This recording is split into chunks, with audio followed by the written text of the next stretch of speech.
Here's another video on interval notation. So what I have here is I have 3 sets, and each one has a graph of the set. These are, by the way, single variable data. So just numbers on a number line, but infinitely many. And you can't list them when you have infinitely many. So we have different ways of representing an interval. An interval is a collection of points within a range of numbers. So we have here a graph. Well, we have a graph of each example, and then we have what we call set builder notation. And sometimes you'll see this in set builder notation, or sometimes you'll just see it written as an inequality like this without the brackets. Okay, but this is called set builder notation. And there's a shorthand way of writing these sets called interval notation. And what you do is, first of all, there's a symbol that you want to, you've got 2 symbols. You've got the parentheses or brackets, or you might have the left-hand side will have parentheses and the right-hand side will have brackets, or the reverse where the left has brackets and the right has parentheses around. Okay, so what these symbols mean is if you see square brackets like this, then that means your point is included. And if you see rounded parentheses like this, that means your point is not included.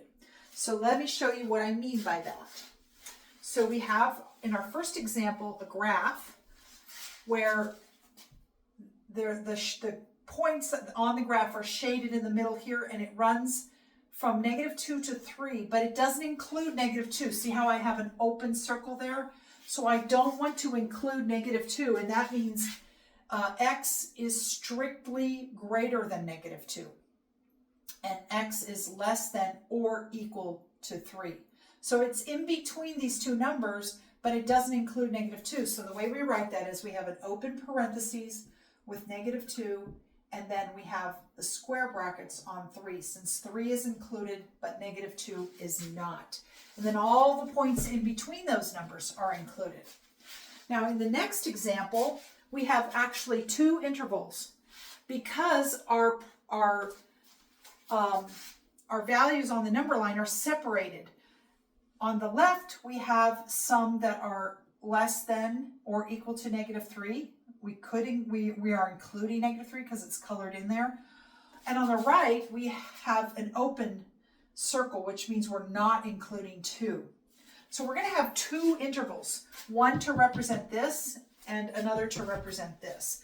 And you can see we have or. The set or the point is, or the number is either in here or here. And we are including both intervals. So when you go from, when you're saying less than -3, you go to -infinity, and we use rounded brackets for our infinity. And then we do not include -3, so we use rounded brackets on -3. And then the next interval, x is greater than or equal to 2, so we are including 2, but then we go to infinity and we don't include infinity. So we have 2 intervals, and this is how we represent that in interval notation. And finally here we just have all our numbers on the number line are greater than or equal to -7. In other words, x is greater than or equal to -7. So we're going to include -7 and then go off to infinity. And one thing you'll notice, these numbers in interval notation, they line up with the numbers on the number line.